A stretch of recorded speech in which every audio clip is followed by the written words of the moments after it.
Dear friends, welcome to my channel. Let's read. Today we will be reading a little different story, and the base of the story is what would erotica be like if it was written with men in mind. So today's story is Waiting for Gina, written by Ivan Morrison. Let's begin with the story. Everyone tells me to shut up about it. They think I'm bullshitting or winding them up. They say it's just too damn good to be true. I mean, what kind of woman would grip your arm within the first 5 minutes of your first date and whisper, "Please stop. Stop talking. I have to suck your cock right now." What real woman would then invite you to join her in the toilets, which in this particular bar are conveniently unisex with non gendered cubicles, as if she'd planned to do this with you, a total stranger all along? If you don't believe me, I have evidence left on a dating site.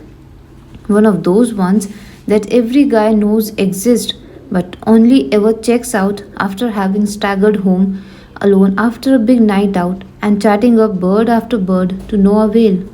You know, when it's 4 a.m. and there's not the remotest chance of a booty call with even the most drunken, cuddly friend with benefits, so to idly pass the flaccid hours till the pills wear off, it's a sex now site.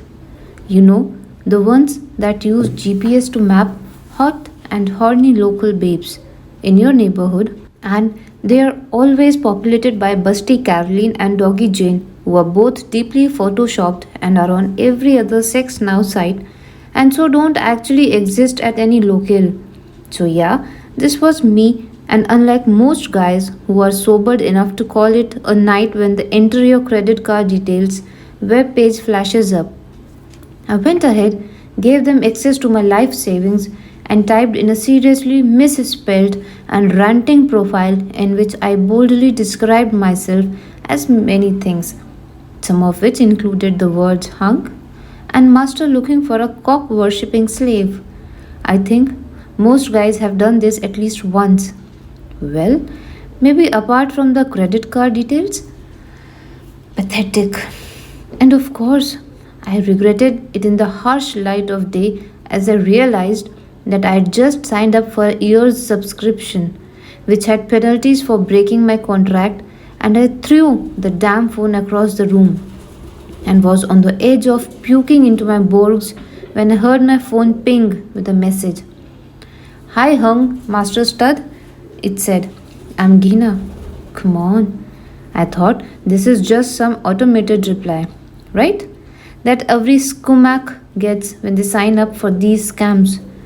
Gina, the skinny, multi orgasmic, deep throat loving cock worshipper, had sent me a hi and a winky smile and told me that she loved the picture of my dick, and then I clocked that yes.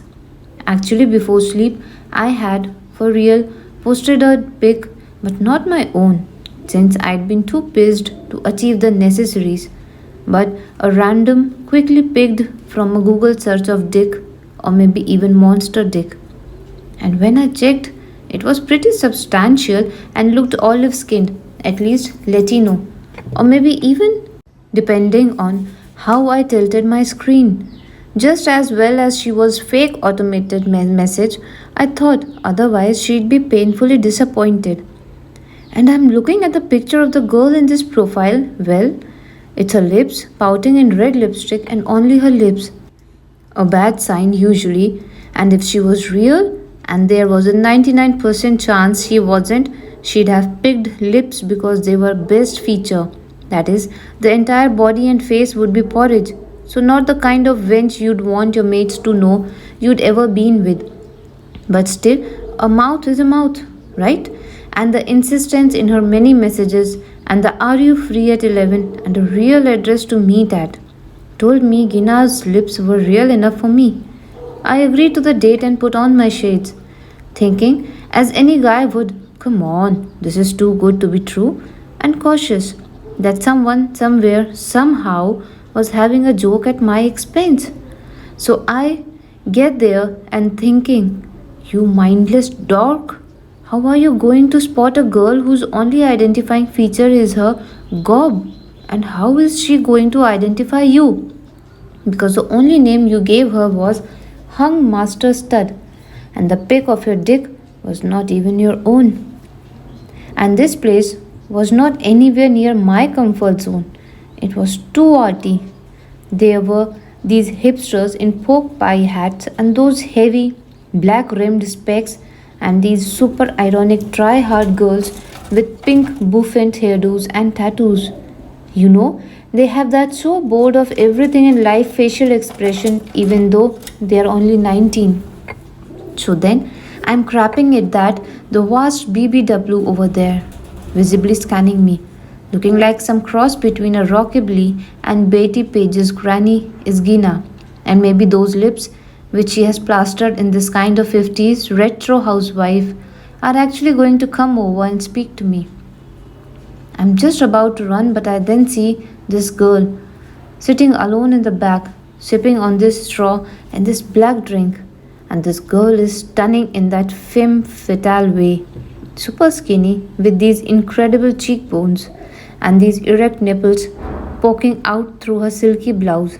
And she's got this kind of 70s fast and loose hair in the wind vibe.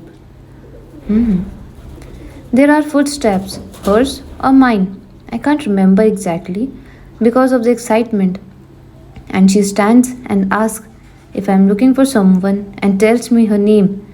And so then we are waiting, sitting, and I'm talking. Talking? Don't you hate that?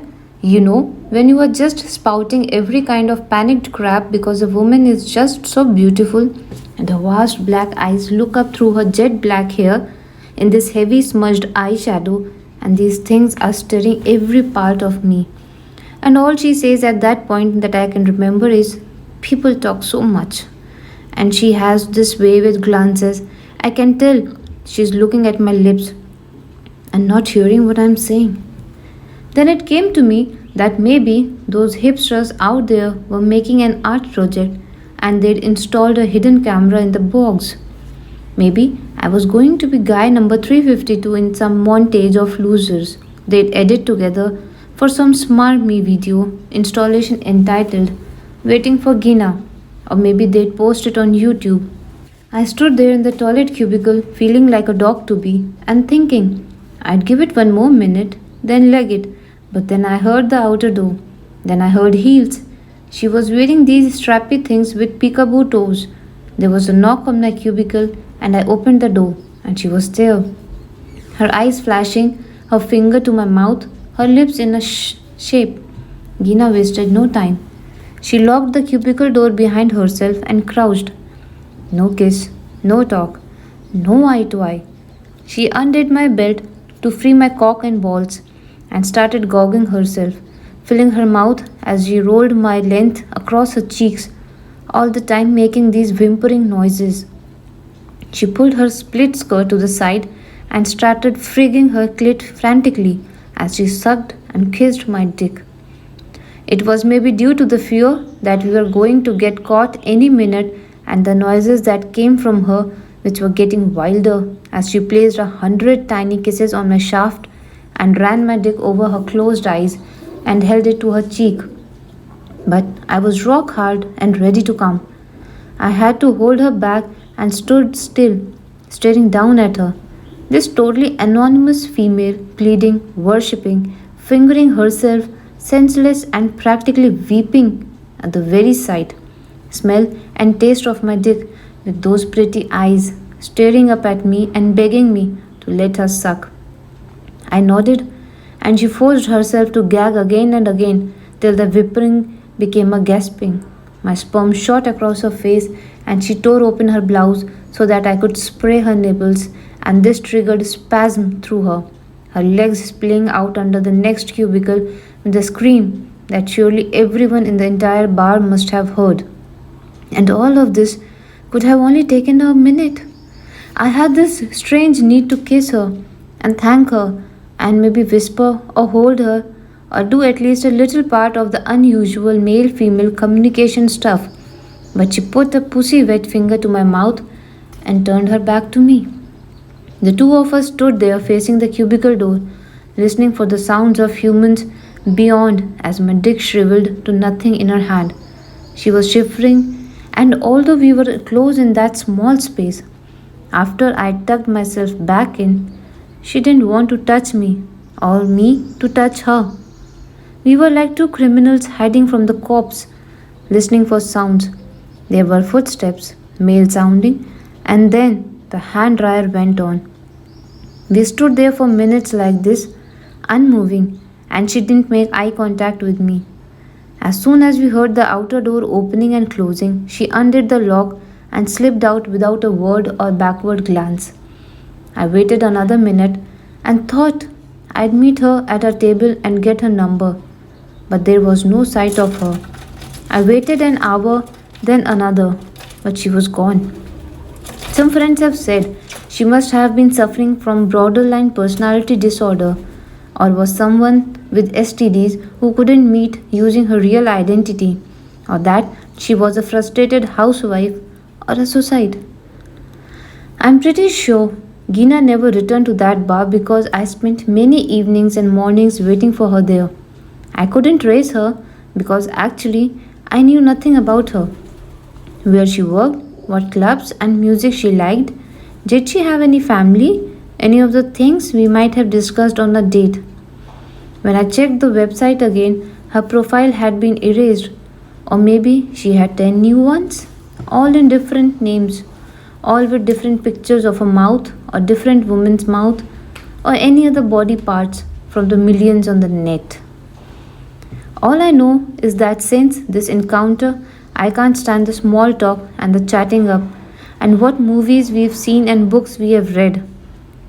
I can't stomach. Would you like to come up for a glass of wine? And the romantic music and the bed of the how was it for you? Regular women bore me. The whole damn process bores me. I just have to hope she shows up again on the side or in the bar. Or I'll have to give up on her. Yes, that would probably be the best. I can't spend the rest of my stupid life waiting for Gina. Dear friends, this is the end of the story. Hope you liked and enjoyed it. I may be coming up with another such stories, maybe at an interval of one or two. Please stay tuned for another story. Thank you.